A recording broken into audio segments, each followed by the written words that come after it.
Lionel Messi sudah memenangkan segalanya.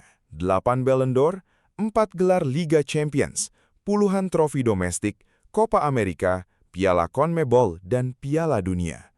Trofi Piala Dunia yang selama bertahun-tahun terasa begitu dekat, tetapi selalu gagal diraih Messi dan Argentina. Namun, justru setelah memenangkan semuanya, pertanyaan terbesar dalam karir Messi muncul. Bukan tentang apa yang belum dia dapatkan, bukan tentang siapa pemain terbaik sepanjang masa. Pertanyaannya jauh lebih sederhana. Apakah Messi akan bermain di Piala Dunia 2026? Dan jika iya, apakah Argentina masih membutuhkan dirinya? Kalau kita kembali ke malam bersejarah di Qatar pada Desember 2022, rasanya seperti akhir cerita yang sempurna. Messi berdiri sambil memegang trofi Piala Dunia. Jutaan rakyat Argentina turun ke jalan merayakan kemenangan yang sudah ditunggu selama 36 tahun. Banyak orang berpikir bahwa itu adalah momen perpisahan. Tidak ada alasan lagi bagi Messi untuk melanjutkan karir internasionalnya. Dia sudah menyelesaikan semua misinya bersama Argentina. Tetapi Messi tidak pensiun. Keputusan itu mengejutkan banyak orang. Biasanya, seorang pemain memilih pergi saat berada di puncak. Mereka ingin dikenang dalam momen terbaiknya. Namun Messi memilih bertahan. Dia tetap datang saat Argentina memainkan pertandingan persahabatan. Dia tetap tampil di kualifikasi Piala Dunia. Dia tetap mengenakan ban kapten. Dan semakin lama dia bertahan, semakin besar pertanyaan yang muncul. Apa sebenarnya yang dicari Messi sekarang? Untuk memahami itu, kita harus melihat kembali perjalanan panjang Messi bersama Argentina. Karena kisah Messi di tim nasional tidak selalu indah. Bahkan untuk waktu yang lama, kisah itu lebih banyak dipenuhi rasa sakit daripada kebahagiaan. Pada tahun 2007, Messi bermain di final Copa America untuk pertama kalinya. Argentina kalah dari Brazil. Tahun 2014, Argentina mencapai final Piala Dunia di Brazil.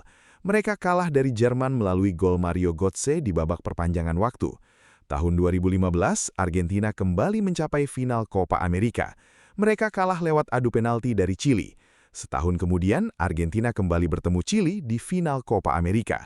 Hasilnya sama, kekalahan lewat adu penalti. 4 final, 4 kekalahan. Tekanan terhadap Messi semakin besar. Banyak orang mulai mempertanyakan kemampuannya saat mengenakan seragam Argentina. Ada yang mengatakan Messi hebat di Barcelona karena dikelilingi pemain-pemain terbaik. Ada juga yang membandingkannya dengan Diego Maradona yang membawa Argentina juara dunia pada tahun 1986. Perbandingan itu terasa tidak adil, tetapi Messi harus hidup dengan semua tekanan tersebut. Setelah kekalahan di final Copa America 2016, Messi membuat keputusan mengejutkan. Dia mengumumkan pensiun dari tim nasional Argentina. Saat itu dia mengatakan bahwa tim nasional bukan lagi untuknya. Banyak orang percaya bahwa kisah Messi bersama Argentina benar-benar sudah selesai. Namun beberapa minggu kemudian, Messi berubah pikiran. Dia memutuskan untuk kembali. Keputusan itu mungkin menjadi salah satu keputusan terpenting dalam sejarah sepak bola Argentina. Beberapa tahun setelahnya, Argentina menunjuk Scaloni sebagai pelatih kepala. Awalnya keputusan itu tidak disambut dengan optimisme. Scaloni belum memiliki banyak pengalaman sebagai pelatih. Banyak orang mempertanyakan apakah dia cukup siap untuk menangani tim sebesar Argentina. Namun Scaloni memiliki sesuatu yang berbeda. Dia tidak membangun tim yang hanya bergantung pada Messi. Dia membangun sebuah kelompok pemain yang saling mendukung. Messi tetap menjadi pusat perhatian, tetapi beban tidak lagi berada sepenuhnya di pundaknya. Ada Rodrigo de Paul yang bekerja keras di lini tengah. Ada Cristian Romero yang kuat di lini belakang. Ada Emiliano Martinez yang selalu percaya diri di bawah mistar gawang. Ada Lautaro Martinez dan Julian Alvarez di lini depan. Argentina mulai terlihat seperti sebuah tim. Perubahan itu mulai membuahkan hasil pada tahun 2021.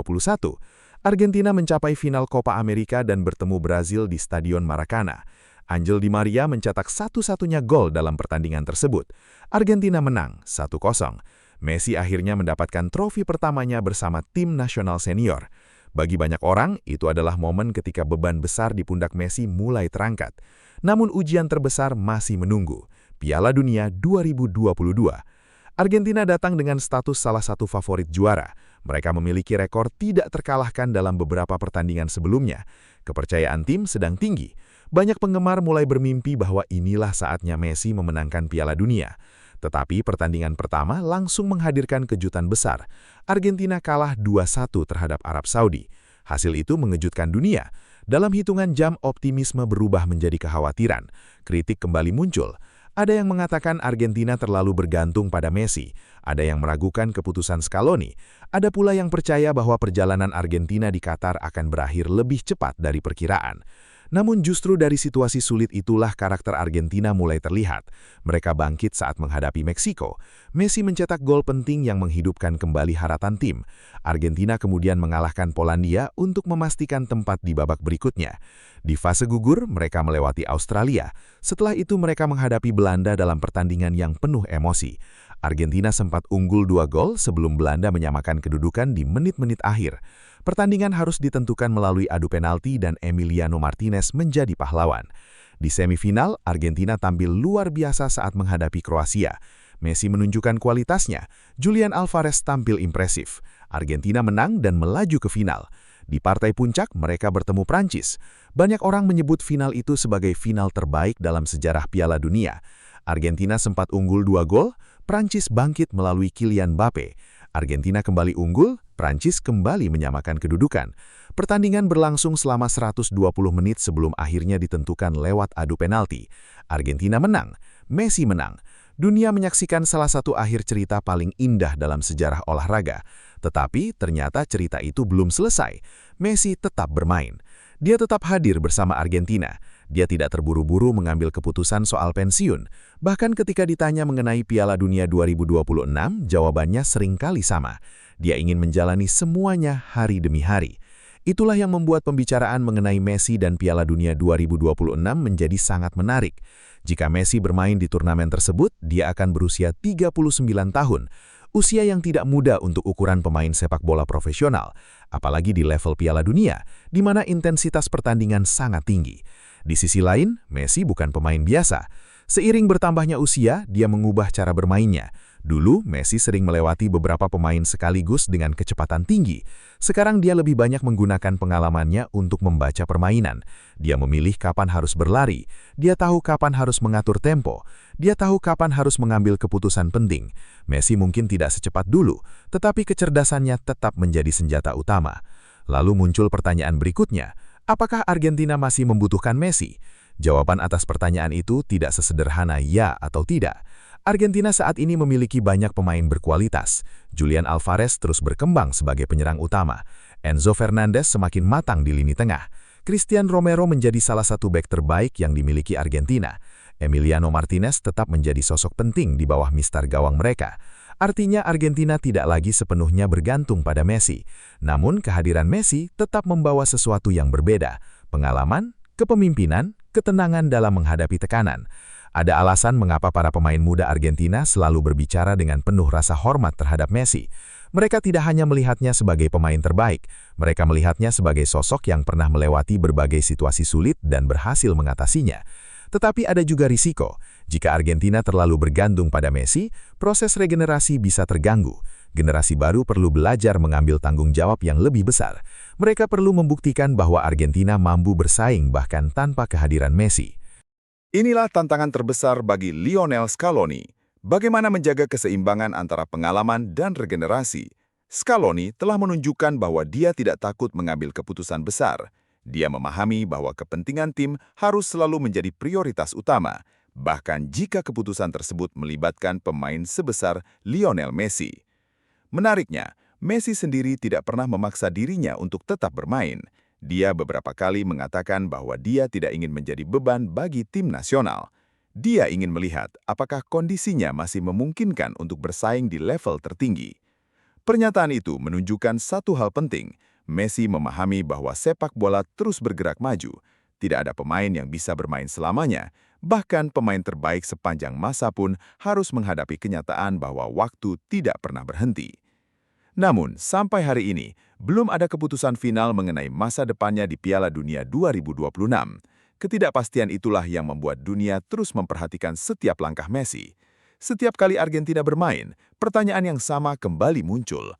Apakah ini pertandingan internasional terakhir Messi? Apakah dia akan tampil di Piala Dunia berikutnya? Apakah dia masih mampu bersaing melawan pemain-pemain yang jauh lebih muda? Tidak ada yang tahu jawabannya. Yang pasti, Messi sudah memberikan lebih dari cukup untuk Argentina. Dia pernah mengalami kegagalan, dia pernah menerima kritik, dia pernah berpikir untuk menyerah, tetapi dia memilih bertahan, dan pada akhirnya dia berhasil mengubah cara dunia memandang dirinya bersama Argentina. Dulu, banyak orang melihat Messi sebagai pemain hebat yang gagal bersama negaranya. Sekarang, dia dikenang sebagai kapten yang membawa Argentina menjadi juara dunia. Perubahan itu tidak terjadi dalam semalam. Itu adalah hasil dari ketekunan, kesabaran, dan kemampuan untuk bangkit setelah kegagalan.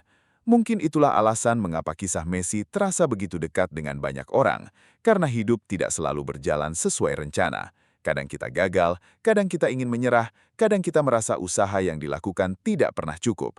Tetapi Messi menunjukkan bahwa kegagalan bukanlah akhir dari segalanya. Selama masih ada kesempatan, selalu ada kemungkinan untuk menulis ulang cerita. Kini, gelaran Piala Dunia 2026 sedang berlangsung. Argentina datang sebagai juara bertahan. Tekanan tentu akan berbeda dibandingkan 4 tahun sebelumnya. Semua lawan ingin mengalahkan sang juara. Semua mata akan tertuju pada Messi dan rekan-rekannya. Apakah Argentina mampu mempertahankan gelarnya? Apakah generasi baru Argentina siap mengambil peran yang lebih besar? Dan yang paling penting, apakah Lionel Messi akan menjadi bagian dari perjalanan tersebut? Untuk saat ini, belum ada jawaban pasti. Mungkin Messi akan kembali mengenakan nomor 10 di Piala Dunia 2026. Mungkin Qatar 2022 benar-benar menjadi akhir perjalanannya di turnamen terbesar sepak bola dunia. Apapun yang terjadi nanti, satu hal sudah pasti. Legasi Messi sudah tidak perlu diperdebatkan lagi. Dia telah memenangkan trofi yang selama ini diimpikannya. Dia telah membawa kebahagiaan bagi jutaan pendukung Argentina, dan dia telah membuktikan bahwa kegagalan di masa lalu tidak menentukan bagaimana sebuah cerita akan berakhir. Sekarang, dunia hanya bisa menunggu keputusan seorang pemain yang telah memberikan begitu banyak momen bersejarah, karena mungkin kita sedang mendekati bab terakhir dari salah satu karir terbesar dalam sejarah olahraga. Dan bab terakhir seringkali menjadi yang paling emosional. Jadi, bagaimana menurut kalian?